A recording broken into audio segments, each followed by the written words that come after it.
আসসালামু আলাইকুম, সবাইকে স্বাগতম জানাচ্ছি আমার ইউটিউব চ্যানেল নুসরাতের রান্নাঘরে।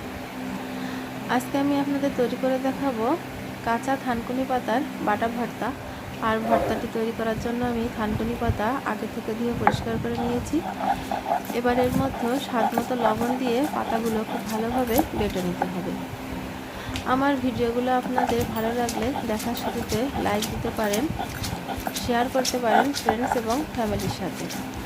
আর আমার রেসিপিটি ফলো করে এভাবে বাসায় তৈরি করে কমেন্টস করে জানাবেন কেমন হয়েছে। আর আমার ইউটিউব চ্যানেলে যারা নতুন তাদেরকে সাবস্ক্রাইব করার জন্য অনুরোধ রইল। আমার পাতাগুলো বেটে নেওয়া হয়ে গিয়েছে। এবার এর মধ্যে দিয়ে দিচ্ছি কাঁচা রসুন। পাতার পরিমাণ অনুযায়ী রসুন ব্যবহার করবেন। আর দিয়ে দিচ্ছি 2টি কাঁচামরিচ, আর দিয়ে দিচ্ছি হাফ চা চামচ সরিষা। এবার এই সমস্ত উপকরণগুলো খুব ভালোভাবে বেটে নিতে হবে।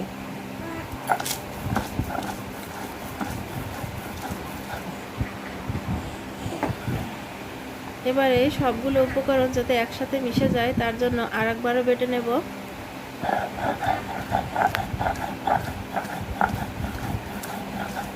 আশা করি আপনাদের কাছে ভালো লাগবে। আপনারা এভাবে তৈরি করবেন, নিরাশ হবেন না।